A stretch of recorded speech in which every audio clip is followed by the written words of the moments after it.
예, 기도 감사합니다. 그리고 또 우리 선중이가 작품을 만드셨네. 예, 찬양 감사합니다. 오늘 무너진 여호와의 제단을 수축하고라고 하는 제목으로 말씀을 전할 건데요.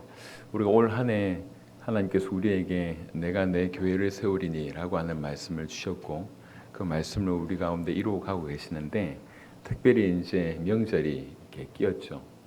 명절은 너무 고마운 시간이고 가족에 대해서 생각해 볼 시간이고 중요한 만남을 갖는 시간이지만 명절을 또 이용해서 기가 막힌 이 사단의 공격들이 들어옵니다. 이제 전국적으로 우상을 공식적으로 섬기고 제가 자주 얘기하지만 1년에 2번 정도를 공식적으로 우상을 섬기는 1년에 2번 정도만 마약 맞으면 어찌 됩니까? 중독되는 것처럼 가장 어떻게 보면 어두운 그런 시간이 이 명절 시간이라고 생각합니다. 그래서 교회라고 하는 부분 또 우상 숭배라고 하는 이 두 부분을 좀 놓고 묵상하다가 오늘 열왕기상 18장의 본문으로 무너진 여호와의 제단을 수축하고 라고 하는 말씀을 또 정리를 좀 하게 되었습니다. 구약에 대한 얘기를 할 때는 이제 우리의 메시지가 우리 교회뿐만 아니라 앞으로도 새로운 많은 가족들이 메시지를 들어야 되기 때문에 그들 중에는 전혀 성경의 지식이 없는 분들이 다수 있을 수 있으니 이 설명들이 조금 필요한 것 같습니다. 오늘 본문은 아합이라고 하는 왕 시대에 일어난 일입니다. 이스라엘이 드디어 이제 사무엘의 어떤 이 기점으로 시작해서 왕국이 세워집니다. 초대 왕 사울 왕이 세워지고 그 다음에 다윗 왕이 되어지고 그 다음에 이제 솔로몬 왕인데 통일 왕국이었죠. 그러다가 이제 솔로몬 이후부터 나라가 이제 갈려집니다. 예, 이제 남유다, 북이스라엘로 갈려지게 되는데 남쪽에는 남유다 지파와 베냐민 일부 지파가 흡수가 되고 나머지 10지파와 베냐민 일부 지파가 이제 북이스라엘로 이제 나눠지는데요. 그래도 남유다는 신실하게 하나님을 섬기는 왕들이 꽤나 왔습니다. 그러니까 이제 군사력이나 정치력은 뭐 10지파에 비해서 굉장히 약하지만 굉장히 안정이 됐고 신실한 왕들이 꽤나 왔었기 때문에 그나마 이제 남유다는 조금 칭찬 들을 만하지만 북이스라엘은 그렇지가 않았어요. 여로보암이라고 하는 그 북이스라엘의 시조부터 시작해서 끝까지 하나님 보시기에 악한 왕들만 나와지게 됐습니다. 왕조가 몇 번이나 바뀌게 돼요. 그러니까 지속되는 왕조가 거의 없을 정도로 왕이 세워졌다가 또 다른 사람이 왕을 죽이고 왕이 되는, 그래서 왕조가 바뀌는 일이 북이스라엘에 제가 기억하기로는 9번 정도 됩니다. 계속 바뀌는 거죠. 피로 말미암아.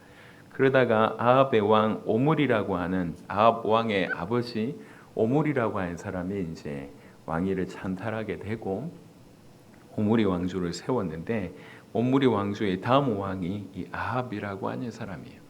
아합이라고 한 이 북이스라엘 왕은 이제 역사적으로 볼 때는 굉장히 나라를 좀 굳건하게 했던 인물입니다.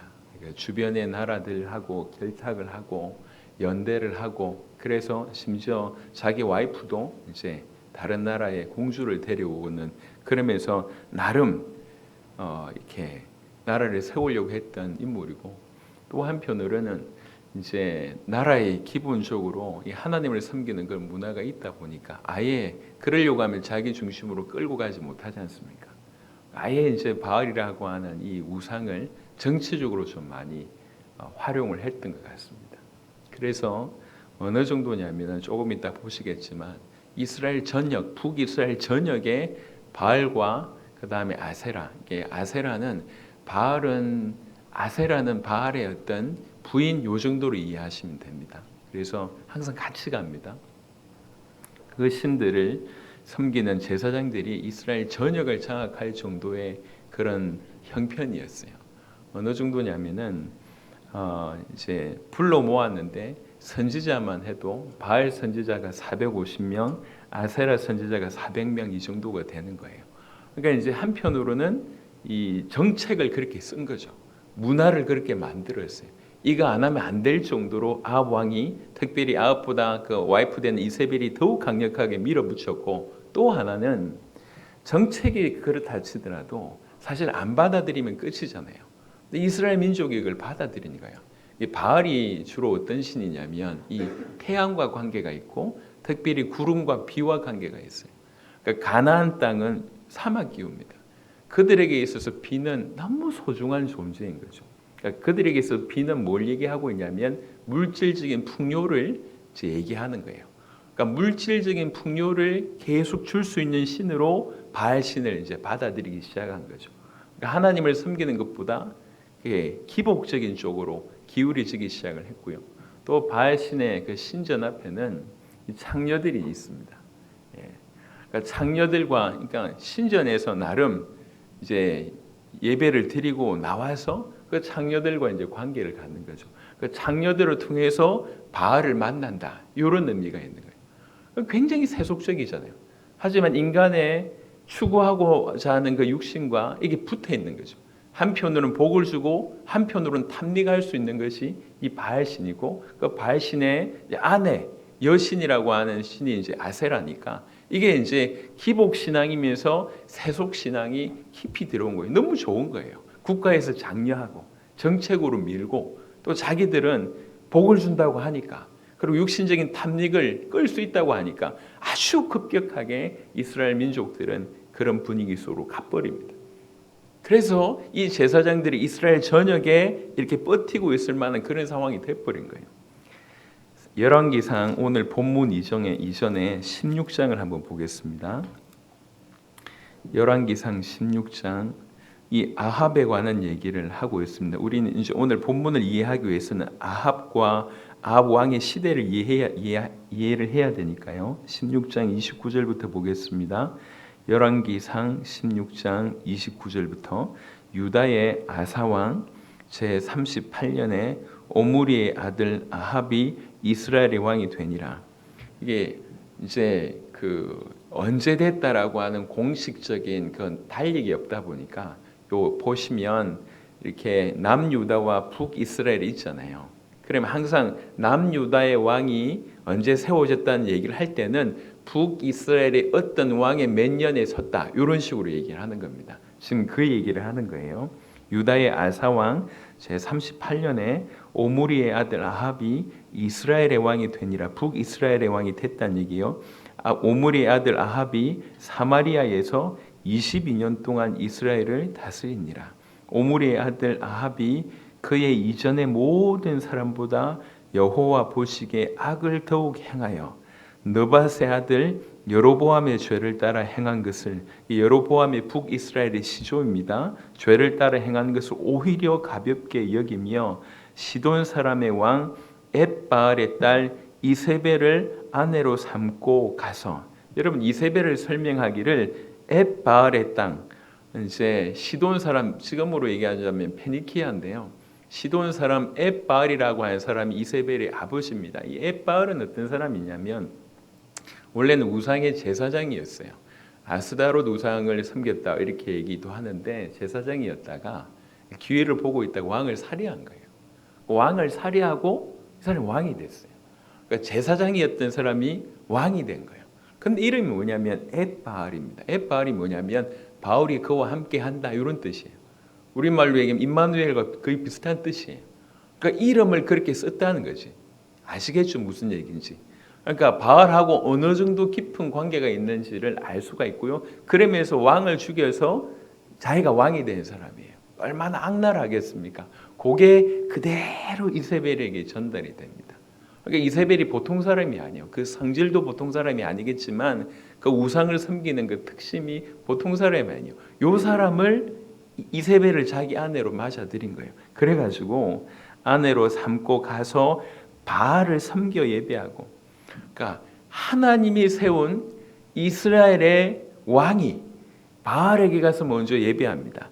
바알 신전을 세웠을 뿐만 아니라 사마리아에 건축한 바알의 신전 안에, 이미 바알의 신전은 그 전부터 건축했는 모양입니다. 바알의 신전 안에 바알을 위하여 제단을 쌓으며 그 안에 제단을 쌓습니다. 또 아세라 상을 만들었으니 그는 그 이전에 이스라엘의 모든 왕보다 심히 이스라엘의 하나님 여호와를 노하시게 하였더라. 이렇게 됩니다. 그러니까 어떤 분위기인지 여러분 아시겠죠? 이 아합 왕보다 더 심각한 사람이 그 아내 이세벨이에요. 요 시대의 배경입니다. 요 시대에 정말 국가적으로 우상 장려 정책 계속 바알과 아세라를 계속 밀고 국가적으로 그 올바로 신앙 가지기 어렵죠. 근데 그것도 심각하지만 이 백성들이 보니까 좋거든. 물질적인 복 준다 그러지. 그리고 육체적으로 뭔가 탐닉할 수 있지. 너무 좋거든요. 점점 그쪽으로 빠져갑니다. 그래서 하나님을 섬기는 제사장들, 선지자들은 온데간데 없고 이렇게 바알을 섬기는 아세라를 섬기는 제사장들이 판을 칩니다. 어느 정도냐면 열왕기상 18장에 보면 오바댜라고 하는 사람이 나옵니다. 18장 3절 4절 18장 3절 4절 아합이 왕궁 맡은 자 오바댜를 불렀으니 오바댜가 참 신실한 신하 같아요. 아합에게 인정받을 정도로. 그런데 이 오바댜는 여호와를 지극히 경외하는 자라. 이세벨이 여호와의 선지자들을 멸할 때에 오바댜가 선지자 100명을 가지고 50명씩 굴에 숨기고 떡과 물을 먹였더라. 짧은 기사입니다. 그러니까 어느 정도 이 나라 전체에 특별히 종교 정책을 썼는지를 볼 수가 있습니다. 이세벨이 여호와의 선지자를 싹 다 죽이는 거예요.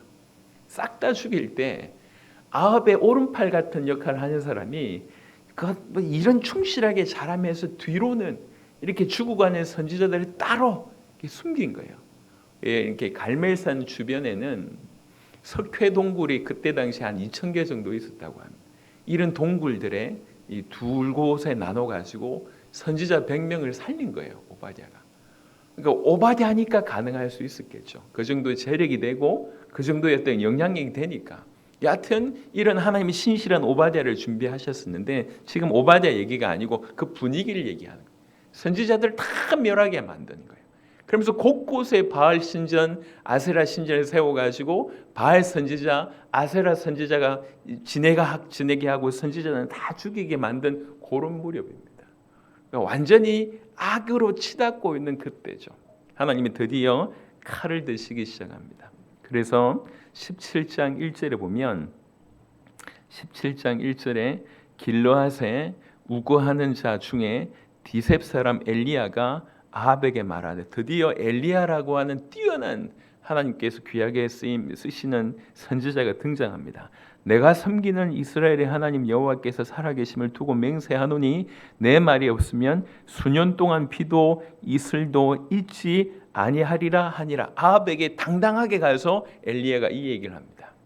그리고 나서 지금 본문은 이제 열왕기상 18장 본문은 그로부터 3년 반이 지났을 때입니다. 3년 반 비가 안 하는 거예요. 그 사이에 아합이 이 엘리야를 죽이려고 얼마나 찾아다녔겠습니까? 근데 하나님께서 엘리야를 저기 사르밧이라고 하는 동네로 보냅니다. 사르밧에 가니까 과부가 있는 거예요. 과부가 있는데 이제 더 먹을 것이 없어요. 근데 가보니까 이제 마지막 이렇게 밀가루하고 기름 약간 해가지고 이렇게 먹고 이거 만들어 먹고 이제 죽으려고 하는 거예요. 과부가 아들 데리고. 그런 상황에 엘리야가 등장하는 거지. 그래서 10절에 보시면 17장 9절부터 보겠습니다. 17장 9절부터 너는 일어나 시돈에 속한 사르밧으로 가서 거기 머물라. 내가 그곳 과부에게 명령하여 너에게 음식을 주게 하였느니라. 하나님께서 사르밧 과부로 가라고 얘기합니다. 그가 일어나 사르밧으로 가서 성문에 이를 때 한 과부가 그곳에서 나무가지를 줍는지라. 이에 불러 이르되 청하건대 그래서 물을 조금 가져다가 내가 마시게 하라. 그가 가지러 갈 때 엘리야가 그를 불러 이렇게 이르되 청하건대 네 손에 떡 한 조각을 내게로 가져오라. 그가 이르되 당신이 하나님 여호와께서 살아계심을 두고 맹세하노니 나는 떡이 없고 다만 통에 가루 한 움큼과 병에 기름 조금뿐이라. 내가 나무가지 둘을 주우다가 나와 내 아들을 위하여 음식을 만들어 먹고 그 후에는 죽으리라. 상황이 이런 상황이에요. 엘리야가 그에게 이르되 두려워하지 말고 가서 네 말대로 하려니와 먼저 그곳으로 나를 위하여 작은 떡 한 개를 만들어 내게로 가져오고 그 후에 너와 네 아들을 위하여 만들라. 정말 얼토당토하는 지금 얘기를 하고 있지 않습니까? 과부가 지금 안 그래도 마지막 음식 만들어 먹고 죽으려고 하는데 아들하고 야, 그 중에 야, 나를 위해서 먼저 주고 나부터 주고 그다음 니네 먹어 이렇게 얘기하는 거예요. 이제 벼룩의 간을 뺀다 이런 얘기 있잖아요. 지금 마치 그런 상황이에요. 근데 하나님께서 이제 사르밧 과부에게 은혜를 주셨고 이게 단순히 사람 대접하는 걸 넘어서서 이 사람이 하나님의 사람이구나라고 믿어졌기 때문에 그 일을 진행하려고 합니다. 그때 뭐라고 얘기하냐면 그가 이제 14절에 이스라엘의 하나님 여호와의 말씀이 나 여호와가 비를 지면에 내리는 날까지 그 통에 가루가 떨어지지 아니하고 그 병에 기름이 없어지지 아니하리라 하셨느니라. 그가 가서 엘리야의 말대로 하였더니 그와 엘리야와 그의 식구가 여러 날 먹었으나 여호와께서 엘리야를 통하여 하신 말씀같이 통에 가루가 떨어지지 아니하고 병에 기름이 없어지지 아니하리. 말이 안 되잖아요. 그런데 이런 일이 일어나는 거예요. 비가 오기까지 약 3년 반 동안 분명히 없는데 계속 나는 거예요. 이게 하나님의 방법입니다. 여하튼 이렇게 해서 엘리야는 사르밧 과부 그 집에서 3년 반을 이제 머물게 됩니다. 그게 다 우상이 그게다라고. 그래서 하나님의 심판이 이게 가뭄이라고 하는 것으로 하나님의 1차적인 심판이 왔는데 아합은 전혀 깨닫지 못합니다. 그리고 나서 시간이 지난 이후에 드디어 18장 1절에 많은 날이 지나고 18장 1절에 많은 날이 지나고 제3년에 여호와의 말씀이 엘리야에게 임하여 이르시되 너는 가서 아합에게 보이라라고 얘기합니다. 이제 됐다. 아합에게 보이라 이렇게 얘기를 합니다. 그래서 드디어 아합을 만나는 장면이 나옵니다. 아합이 안 그래도 막 찾아다니고 있는데 만나자마자 엘리야가 만나자마자 우리 백성을 괴롭게 하는 자가 너냐라고 얘기를 합니다. 그러니까 내가 괴롭힌 게 아니라 당신이 괴롭혔다 이렇게 얘기하면서 이제 중요한 대결을 제안을 하는 거예요. 18장 9절이 19절입니다. 18장 19절 시간이 없으니까 내용만 얘기합니다. 18장 19절 그런즉 사람을 보내 온 이스라엘과 이세벨의 상에서 먹는 바알의 선지자 450명과 아세라의 선지자 400명을 갈멜산으로 모아 내게로 나오게 하소서라고 얘기를 합니다. 전국에 바알 선지자, 아세라 선지자 모아라. 그래서 갈멜산에 모이자고 얘기합니다. 갈멜산이 그렇게 높지 않은 산인가 봐요. 어떤 학자는 한 160m 정도라고 얘기를 합니다. 그러니까 낮은 동네 뒷동산 정도의 개념인 것 같아요. 그래서 갈멜산 이제 모이라고 얘기합니다. 20절에 보니까 아합이 이에 이스라엘의 모든 자손에게로 사람을 보내어 선지자들을 갈멜산으로 모으니 바알 선지자, 아세라 선지자가 지금 어디 있다는 얘기입니까? 이스라엘 모든 곳에 흩어져서 이스라엘에 영향을 끼치고 있다는 얘기입니다. 기가 막힌 일이죠.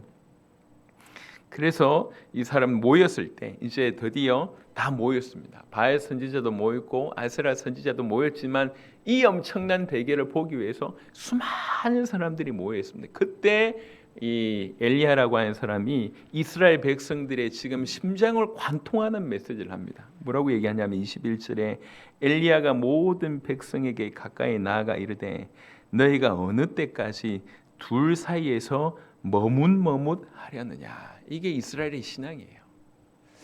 여호와가 하나님인가 바알이 하나님인가 누가 참 하나님인가 이렇게 머뭇머뭇 기웃기웃 이게 이스라엘의 신앙이라는 거예요. 하나님 부인하는 것도 아니에요. 하나님 믿는다고 하면서 저것도 신인 것 같은데 하나님 믿으면서 바알 신도 좋은 것 같은데 적당하게 타협하는 거예요. 우리가 하나님 믿으면서 아니 물질적인 축복 좋은 거 아니냐, 비를 주는 저 신 섬기면 좋은 거 아니냐, 하나님을 섬기면서 우리가 가지고 있는 어떤 욕구를 이렇게 충족시키는 거 좋은 거 아니냐 이렇게 얘기하는 겁니다. 적당하게 섞은 거죠. 이게 기복신앙이고 세속신앙이 이렇게 흘러들어옵니다. 머뭇머뭇하려느냐라고 얘기하고 있습니다. 이게 이스라엘의 모습입니다. 여호와가 만일 하나님이면 그를 따르고 바울이 만일 하나님이면 그를 따를지라 하니. 그 다음에 백성들의 모습입니다. 백성이 말 한마디도 대답하지 아니하는지라. 백성들이 다 그렇다는 거예요. 이게 다 그렇습니다. 여전히 그 말을 하는데도 불구하고 결정 못하고 머뭇머뭇하는 그런 상황입니다. 엘리야가 백성에게 이르되 여호와의 선지자는 나만 홀로 남았으나 바알의 선지자는 450명이로다. 그런즉 송아지 둘을 우리에게 가져오게 하고 그들은 송아지 한 마리를 택하여 각을 떠서 나무 위에 놓고 불은 붙이지 말며 나도 송아지 한 마리를 잡아 나무 위에 놓고 불은 붙이지 않고 너희는 너희 신의 이름을 부르라. 나는 여호와 이름을 부르리니 그 다음에 이렇게 얘기합니다. 이에 불로 응답하는 신 그가 하나님이라. 이렇게 얘기를 하는 거예요. 제안을 하는 겁니다. 야, 제단 위에 제물 올려놓자.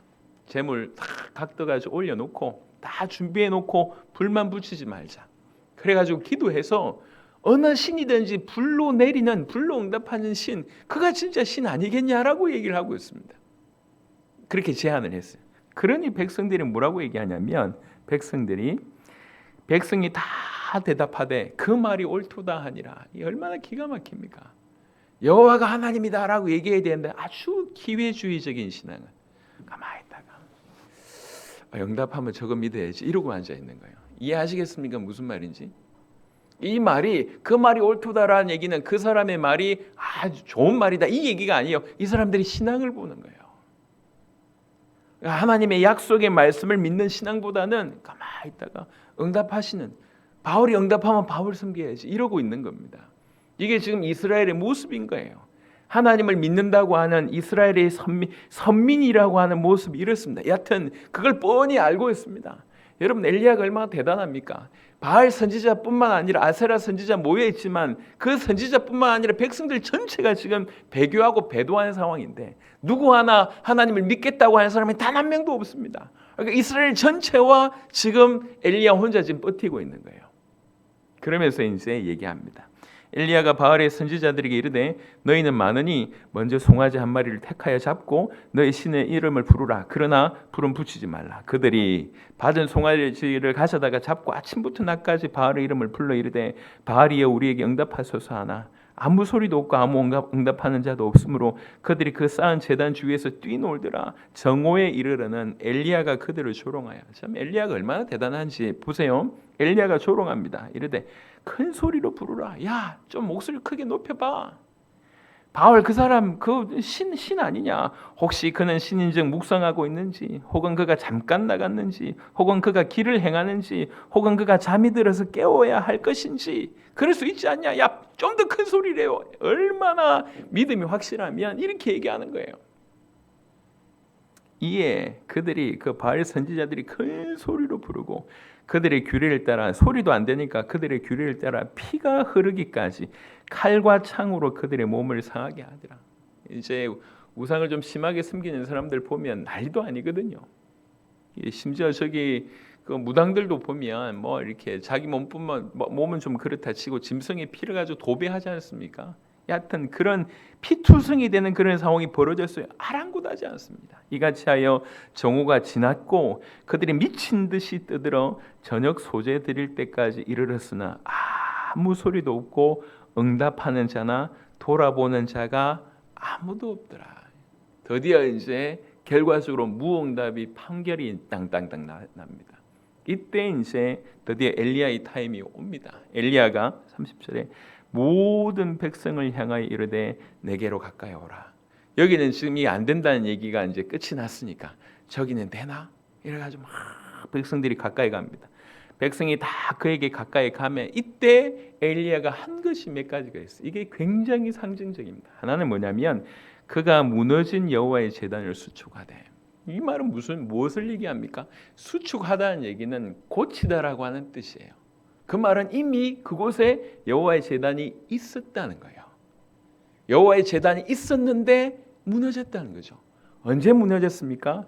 여러 가지 흔적을 볼 수 있지만 19장을 한번 보겠습니다. 19장 엘리야가 하는 얘기 중에 19장 10절 그가 대답하되 내가 만군의 하나님 여호와께 열심히 유별하오니 이는 이스라엘 자손이 주의 언약을 버리고 주의 제단을 헐며 칼로 주의 선지자들을 죽였으며 지금까지 이렇게 해왔다는 거죠.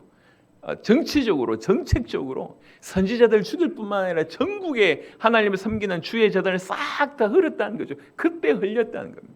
여러분 이게 나라에서 그렇게 했다 이것도 중요하지만 그 흘린 채로 가만히 있었다는 것은 백성들의 신앙을 얘기합니다. 세우면 될 거 아니에요. 그 돌무더기라고 얘기할 수 있는. 뭐가 그렇게 복잡합니까? 어렵습니까? 그 나라가 그렇게 하고 아합과 이세벨을 그렇게 밀어붙였지만 사실은 백성들 또한 세울 이유가 없었던 거예요. 이게 이스라엘의 모습의 현주소입니다. 주의 제단이 이미 있었지만 무너졌다. 이미 하나님을 섬기는 제단이 있었는데 무너졌어요. 여러분, 제단은 뭘 뜻합니까? 말 그대로 제사를 지내는 거예요. 제사를 지내는 것은 이면적으로 뭘 설명합니까? 하나님을 믿는다는 표현입니다. 그 제사를 통해서 하나님을 섬긴다는 표현인 거죠. 그 제사는 다른 의미로 그래서 예배라고 볼 수가 있습니다. 그 제단이 의미하는 바는 믿음이 포함되어 있고 예배 드린다고 얘기할 수 있고 그 안에는 기도가 포함되어 있고 그 제단을 통해서 그 제사를 통해서 하나님과의 관계를 얘기하는 거잖아요. 그러니까 하나님과의 관계를 회복한다고도 볼 수 있고 많은 것을 상징하는 것이 제사입니다. 무엇보다도 피의 제사는 뭘 뜻합니까? 자기들의 죄를 해결하는 그런 방법이지 않습니까? 이 많은 것들이 제단이라고 한 곳에 하나에서 설명됩니다. 그게 무너진 거예요. 믿음이 무너졌다는 얘기고 기도가 무너졌다는 얘기고 예배가 무너졌다는 얘기고 교회가 무너졌다는 얘기고 하나님과의 관계가 무너졌다는 얘기고 정말 중요한 자기의 정체성 싹 다 무너졌다는 얘기예요. 그러니까 바로 그 얘기를 하고 있습니다. 그런데 제일 먼저 뭘 하고 있냐면 그 무너진 여호와의 제단을 수축합니다. 고칩니다. 그러면서 또 하나 자세하게 봐야 될 게 뭐냐면 야곱의 아들들의 지파의 수요를 따라 엘리야가 돌 12개를 취하니, 여러분 이건 우리가 생각할 때 12개 취했네 이렇게 볼 수 있지만 여러분 이게 어떤 의미가 있냐면 지금 나라가 둘로 쪼개졌습니다. 지파가 쪼개졌다고요. 위에는 10지파 반, 밑에는 남유다와 지파 반이에요. 왜 쪼개졌습니까? 자기들이 유익을 위해서 쪼개진 거예요. 그러니까 12지파가 하나님의 약속이었습니다. 하나님이 허락하신 약속이었고 하나님께서 그렇게 만드셨는데 자기들이 자기 유익대로 쪼개버린 거예요. 여러분 이게 조금 더 깊은 의미를 따지면 여러분 이게 교회는 사실 공동체 아닙니까? 주님의 몸된 교회라고 얘기했지 않습니까? 근데 이게 오늘날 전 세계적으로 많이 쪼개져 있습니다. 왜 그렇습니까? 다 자기 유익을 위해서.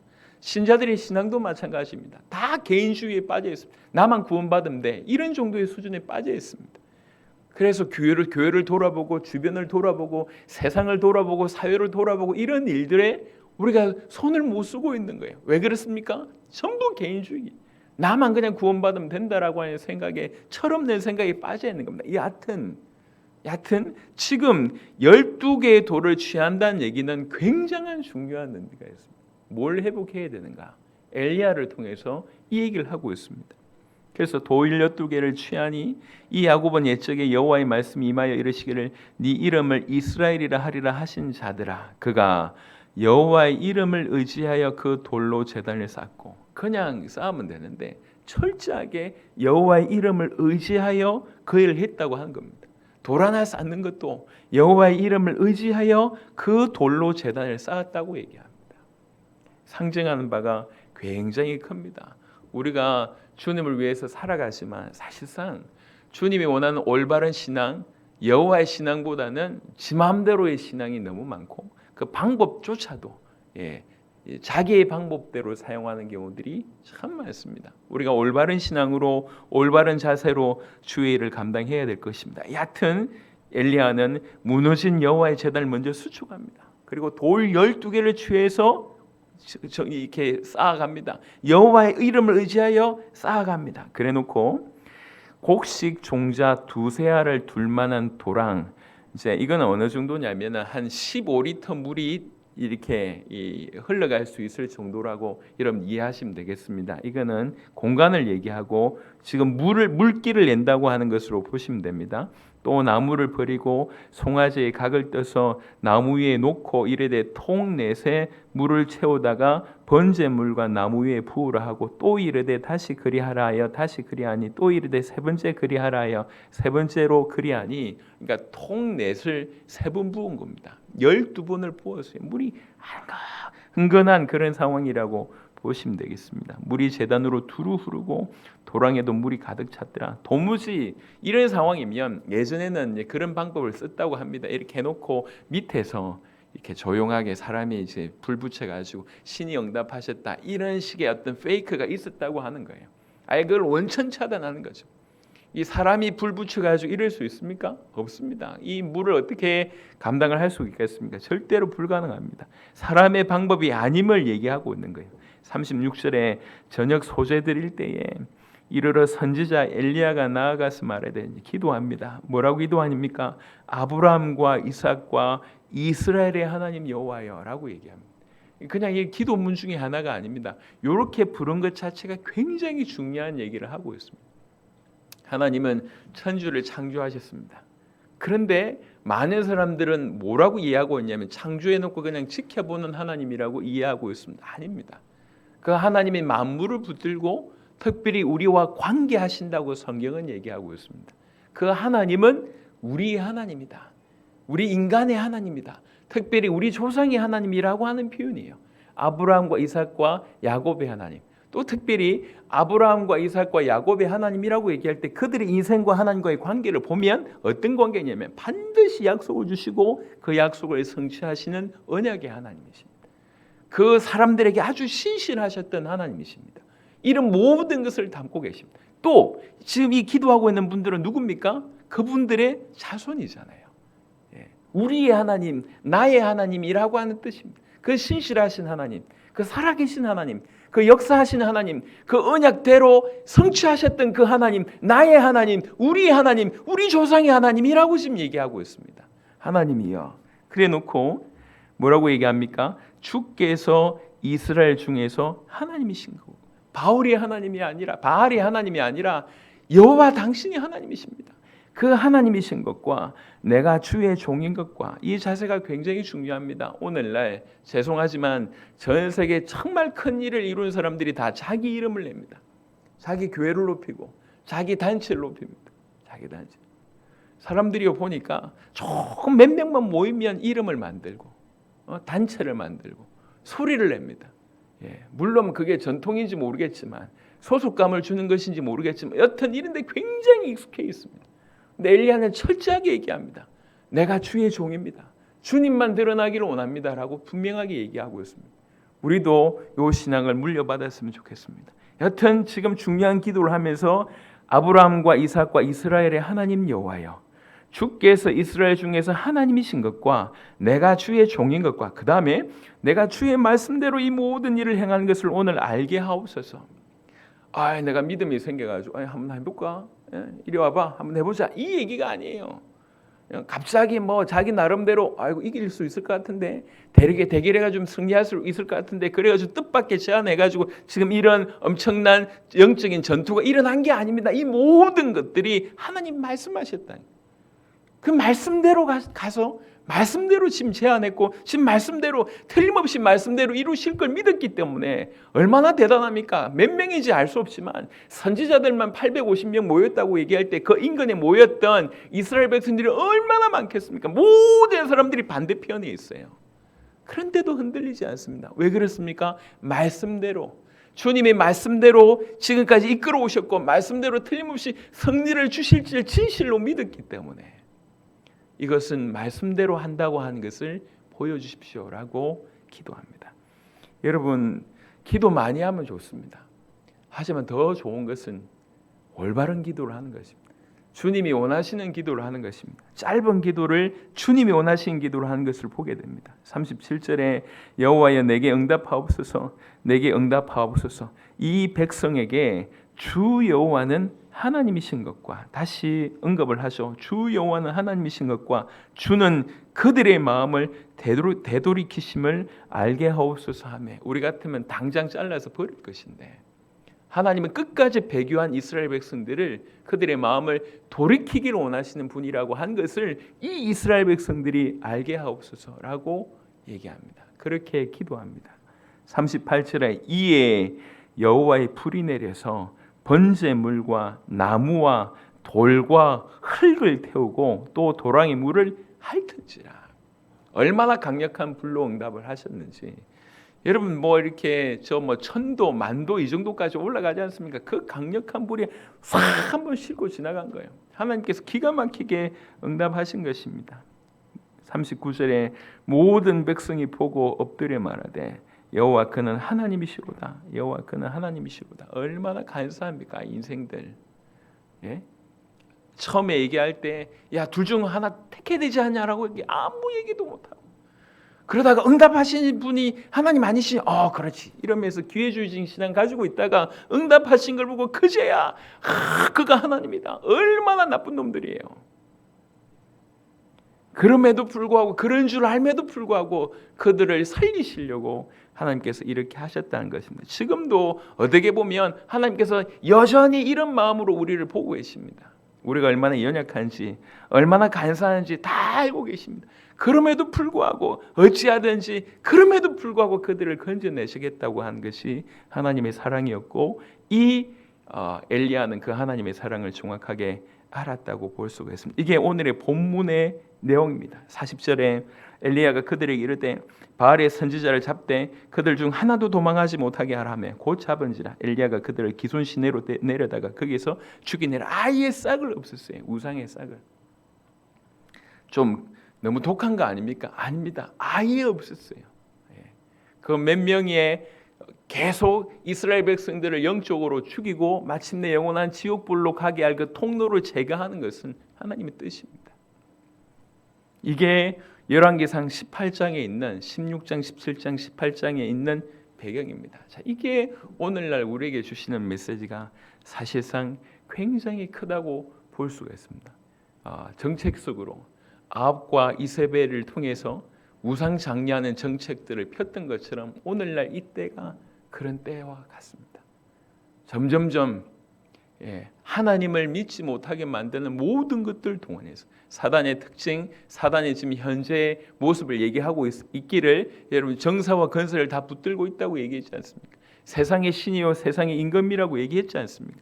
할 수만 있다면 지금보다 앞으로 5년, 10년, 20년 앞으로 훨씬 더 이런 아합과 이세벨을 통해서 이스라엘의 신앙을 무너뜨리려고 했던 일들이 일어났던 그 이상의 일들이 일어날 수 있다.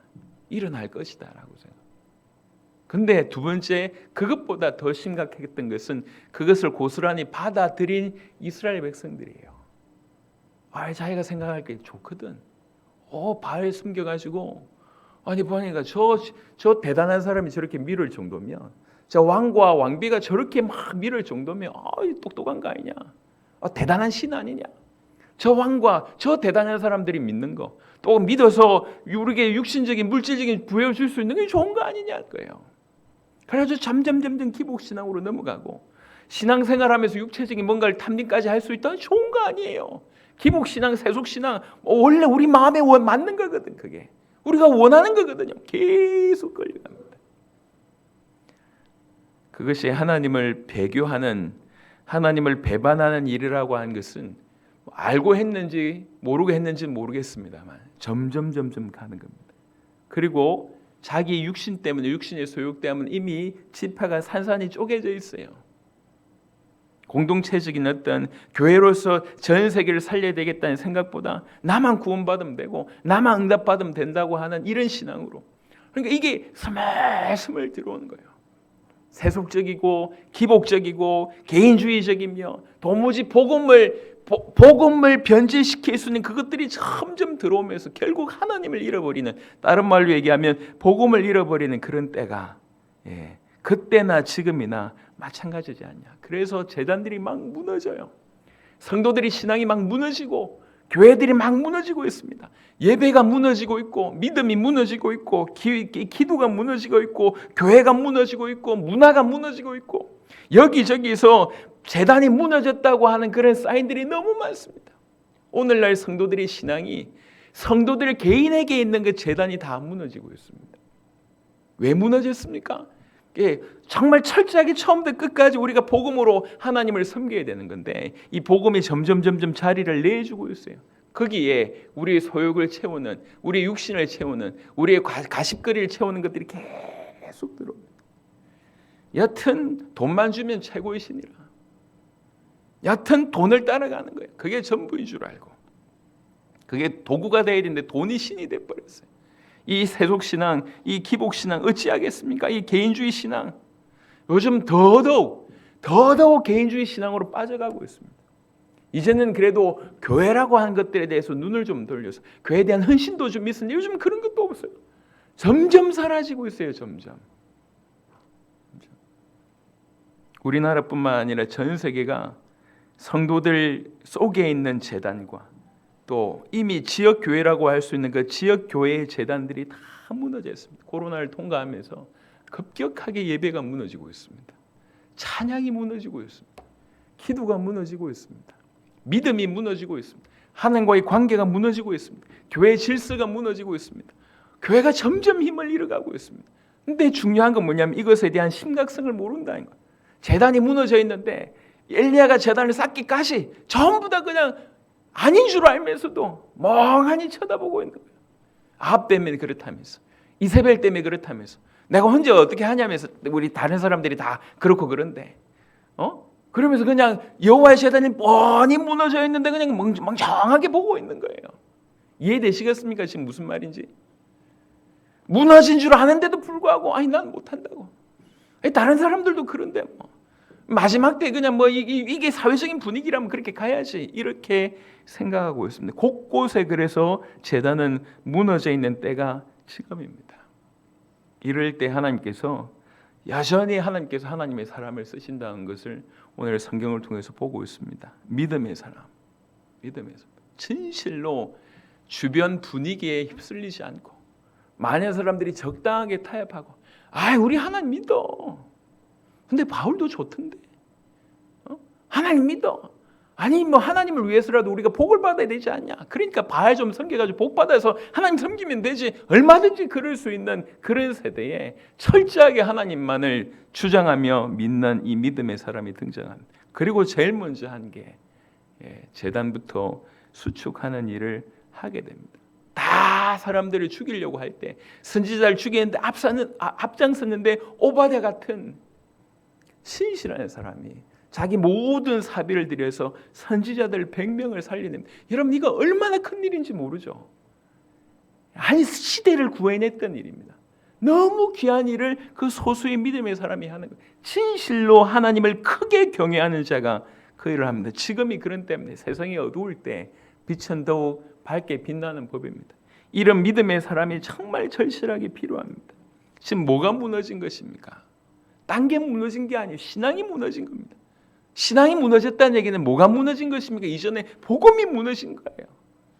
사실은 고린도후서 4장 4절에 끊임없이 사단이 공격하는 것은 우리로 하여금 복음이 별로 대단치 않게끔, 그래서 우리 손에서 이 복음을 놓치게 만드는 것이 지금이나 그때나 여전히 사단의 공격입니다. 우리에게서 복음이 별로 대단치 않게 보이거나 복음보다 다른 것이 커 보이거나 복음이 별로 뭐 대단치 않다 보여서 복음을 금방 놓치게끔 만든 것이 그때나 지금이나 사단의 공격입니다. 그럴 때에 철저하게 이것만이 사람을 살릴 수 있는 유일한 복음이라고 들고 일어날 사람, 이 복음으로 열방을 향해서 하나님의 방법대로 나아갈 사람, 오늘 우리 말씀 중에 보셨겠지만 철저하게 하나님 말씀대로 이 모든 것을 했다고 얘기하지 않습니다. 그냥 기분 따라 한번 전쟁해보자 이게 아니에요. 하나님의 말씀대로 기가 막힌 하나님의 방법대로 신실하게 그 일을 하는, 그것도 딴 게 아니라 복음이 무너진 걸 알고, 여러분 제단이라고 얘기할 수 있는 그 모든 것의 근원은 복음입니다. 믿음이 무너지고 예배가 무너지고 기도가 무너지고 하나님과의 관계가 무너지고 교회가 무너졌다고 얘기할 때 그 모든 것들의 베이스는 복음입니다. 복음이 무너진 거예요. 이 마지막 때 이 복음을 회복할 자가 정말로 필요합니다. 복음을. 그래서 진실로 이스라엘을 돌이킬 자가 필요합니다. 우리가 정죄는 얼마든지 할 수 있습니다. 엘리야가 볼 때 이스라엘 백성이 얼마나 기가 막히겠어요. 얼마나 배신감 느끼겠어요. 근데 엘리야가 하나님의 마음으로 뻔히 저렇게 변절하는 걸 아는데, 주님 그냥 보내세요 지요. 그냥 뭐 아니 저렇게 저런 짓거리를 하고 있는데, 주님 얼굴에 이렇게 먹칠하고 이렇게 배신하고 있는데 왜 가만두십니까? 그냥 뭐 저하고 오바댜만 그냥 보내주시죠 천국, 이렇게 얼마든지 할 수 있잖아요. 근데 하나님 마음이 그게 아니라 저들을 돌이키겠다고 한 것이 하나님의 마음이에요. 그러니까 하나님의 마음을 받아서 엘리야가 자기 얼마든지 죽을 수 있잖아요. 선지자들 다 죽였고 본인 선지자입니다. 국가 법적으로 사형 대상이에요. 그럼에도 불구하고 전면에 나왔습니다. 그래서 완벽한 승리를 그 갈멜산에서 이루게 됩니다. 지금 마지막 때에 곳곳에 재단이 무너지고 있는 것을 보고 있을 때 다수는 어쩔 수 없다 관망하거나 다수는 뭐 이렇게 그런 거 아니냐 이게 다수인데 라고 얘기할 수 있습니다. 그래서 대부분 무너진 걸 뻔히 보면서도 그 자리에 있습니다. 이게 오늘날의 모습일 수 있습니다. 하나님 이럴 때에 항상 시대 역사에서 마찬가지였지만 소수의 하나님의 사람을 쓰습니다. 정말 철저하게 하나님을 신뢰하는 사람, 하나님의 방법대로 순종하는 사람, 하나님의 방법대로 하나님이 뭘 원하시는지 알고 하나님의 사랑을 가지고 그 일을 했던 자를 통해서 쓰셨습니다. 지금 무너진 재단을 수축할 자가 지금 필요합니다. 교회가 너무 잠을 자고 있습니다. 성도들이 너무 안일해졌습니다. 돈을 벌기 위해서 그렇게 치열하지만 하나님과의 관계를 위해서 치열함을 잊어버린 지 오래됐습니다. 정말 하나님을 찬양하는데 자기 온 몸을 들여본 적이 너무 오래된 것 같아요. 하나님을 예배하는데 목숨 들였던 적이 너무 오래된 것 같습니다. 그냥 늘 해왔던 거고 다른 사람들도 그렇게 하니까 적당하게 하는 거예요. 그러니까 출석부에 도장 찍듯이 그렇게 하는 거예요. 여러분이 마지막 때에 그게 여호와의 제단이 무너졌음에도 불구하고 합리화하는 사람들의 모습이었습니다. 그들 중에 착한 사람이 없었겠습니까? 열심히 하는 사람 없었겠습니까? 나름 열심히 하는 사람이 있었죠. 그럼에도 불구하고 여전히 여호와의 제단은 무너진 채 있었다는 얘기예요. 쳐다보면서 합리화할 사람이 필요한 게 아니라 그 떠벅떠벅 걸어가서 그 무너진 제단을 수축할 자가 필요한 거예요. 다시 제단을 쌓을 자가 필요하다는 거예요. 많은 사람이 필요한 게 아니었습니다. 진실로 믿는 사람, 그 한 사람 때문에 어떻게 하면 이스라엘 마음 전체를 돌이켰잖아요. 이스라엘 사람들이 전체가 돌이켜서 그가 하나님이라고 얘기합니다. 그야말로 영적인 개혁이 참된 부흥이 일어났습니다. 마지막 때에 우리는 문제가 없는데 문제가 많다라고 괜히 과대로 성장하는 것도 문제이지만 정말 문제가 심각한데 이건 문제가 아니야 라고 그냥 과소평가하는 것도 심각합니다. 사실 더 심각한 것은 이 후자입니다. 실상 엄청나게 무너지고 있잖아요. 여러분 10년 전, 20년 전의 모습하고 지금 교회의 모습을 보세요. 여러분 어릴 때의 모습과 지금 교회의 모습을 보세요. 너무 차이가 납니다. 성도들의 교회에 대한 마음이 너무 식었어요. 예배에 대한 마음이 너무 식었어요. 더더군다나 하나님에 대한 마음이 너무 식었습니다. 무엇보다도 복음에 대한 마음이 너무 식었습니다. 그냥 적당하게 이렇게 사는 것이라고 대부분 생각하고 있습니다. 워낙 많은 교회, 소위 말하는 교인들이 그렇게 살고 있기 때문에 그렇게 살면 되는 줄 착각하고 있습니다. 그거는 오늘 본문에 분명히 말씀드리기를 여호와의 제단이 여전히 무너졌는데 무너진 걸 뻔히 알면서도 불구하고 아무런 행동하지 않는 멀뚱멀뚱 쳐다보고 있는 그런 자와 별반 다르지 않습니다. 오늘 메시지 듣는 여러분들에게 하나님 엘리야의 은혜를 주시길 바랍니다. 여러분에게 오바댜의 은혜를 주시길 바랍니다. 선지자들 다 죽어가고 완전히 무너지고 있는데 어떻게든 내가 할 수 있는 하나님의 방법대로 한 사람은 선지자들을 숨겼고 목숨 걸고 살렸고 한 사람은 떠벅떠벅 걸어가서 영적인 전쟁을 도전하고 믿음으로 그 영적인 전쟁에서 승리해서 궁극적으로 누구보다도 보란듯이 배반하고 있는 이스라엘 백성들을 민족적으로 건져내는 그런 일들을 하게 되었습니다. 이런 엘리야 같은 사람이 오늘 필요합니다. 학식이 뛰어나거나 아니면 돈이 많았다거나 아니면 영향력이 컸다거나 하는 것들이 전혀 없어요. 엘리야는 철저하게 혼자였습니다. 보셔서 알겠지만 배경이 있었습니까? 없었습니다. 돈이 있었습니까? 없었습니다. 학식이 있었습니까? 없었습니다. 우리가 뭔가 있으면 해야 될 줄 그 알고 있는 그 모든 도구가 엘리야에게는 없었습니다. 엘리야는 오직 하나님만 있었습니다. 하나님을 믿는 믿음이 있었고 말씀하시면 내가 죽는 자리에도 가겠다라고 하는 순종이 있었습니다. 무엇보다도 뭐가 무너진지를 정확하게 알고 있었습니다. 오늘 여러 곳에서 무너진 제단을 봅니다. 복음이 무너졌기 때문에 믿음이 무너지고 기도가 무너지고 예배가 무너지고 삶이 무너지고 기복신앙으로 세속신앙으로 개인주의로 빠져들고 세상의 문화를 버텨내지 못하는 그런 곳곳에 무너진 성도들, 무너진 교회를 보고 있습니다. 앞으로 이 무너짐의 가속도는 더 붙을 거라고 예상할 수 있습니다. 이때 어쩔 수 없나라고 다른 사람들 때문에 그렇다고 교회 목회자들 때문에 그렇다고 교회 정책 때문에 그렇다고 아니면 여러 가지 이유를 대면서 적당하게 합리화하면서 여전히 움직이지 않는 분들 하나님이 아실 겁니다. 그 핑계가 하나님 앞엔 통하지 않습니다. 오늘 하나님께서는 그런 와중에도 엘리야처럼 오바댜처럼 바로 그 현장에서 주님의 말씀에 순종하고 믿음을 드리는 자, 무엇보다도 무너진 여호와의 제단을 수축할 자를 찾고 계시고 기다리고 계십니다. 여러분의 영역 가운데서 얼마든지 할 수 있습니다. 우리는 불가능할 수 있지만 하나님은 불가능하지 않습니다. 무엇보다도 뭘 잃어버린지를 우리는 알고 있고 전 세계가 잃어버린 것들이 지금 우리 안에 있다는 걸 우리가 알고 있습니다. 그래서 우리는 가만히 있으면 안 됩니다. 우리에게 주어진 이 명명백백한 이미 전 세계 100개국에서 전거를 보셨고 지금도 전 열방을 살리고 있는 예수님이 하나님의 아들 그리스도가 되시고 우리가 우리의 주인이 되신다고 한 이 명확한 복음을 우리가 들고 있고 그 힘을 봐왔습니다.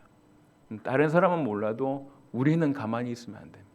이 복음으로 들고 일어나서 이 마지막 때에 엘리야처럼 정말 믿음으로 무너진 제단을 수축하는 저와 여러분 되었으면 좋겠습니다. 무너진 교회를 정말 회복하고 무너진 예배를 회복하고 무너진 신앙을 회복하고 무너진 모든 하나님과의 관계를 회복하는 무엇보다도 무너진 복음을 회복하는 저와 여러분 되시기를 바라고 이 명절에 좀 생각하시면서 우리 앞길을 무너진 여호와의 제단을 수축하는 길로 삼고 지금부터 다른 방식하는 저와 여러분 되시기를 그리스도 예수 이름으로 축원합니다. 아멘. 하나님 감사합니다. 오늘 하나님의 약속의 말씀을 붙들고 하나님의 말씀을 전하게 하심을 감사합니다.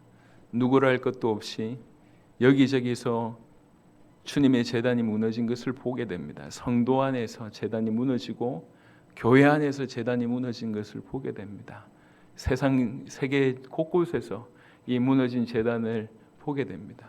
주님 어쩔 수 없다고 다른 사람들도 다 그러니까 나도 그럴 수밖에 없다고 핑계대지 아니하고 이 마지막 때 엘리야처럼 모든 사람들이 보는 앞에서 죽이려고 쳐다보고 있는 그 현장에서도 여전히 여호와의 제단을 수축했던 바로 그 엘리야처럼 하나님의 말씀이면 저 자리에 가서도 여호와의 제단을 수축하겠노라고 결단하며 걸어갔던 그 엘리야의 모습처럼 주여 우리에게도 바로 그런 은혜를 허락하여 주시옵소서. 다른 것을 추구하지 않고 무너진 제단을 수축하는데 남은 인생을 드리는 우리 모두가 되게 하여 주옵소서. 그래서 이 마지막 때에 가장 어두운 이때에 하나님께 영광을 돌리고 하나님의 영광을 천만방에 발할 수 있도록 하나님 역사하여 주옵소서. 우리를 사용하시고 복음 가득한 교회를 사용하시고 이 복음으로 전 열방에게 달리고 있는 모든 제자들을 주님 사용하여 주시옵소서. 감사를 드렸고 우리 주 예수 그리스도의 이름으로 기도드렸습니다. 아멘. 감사합니다.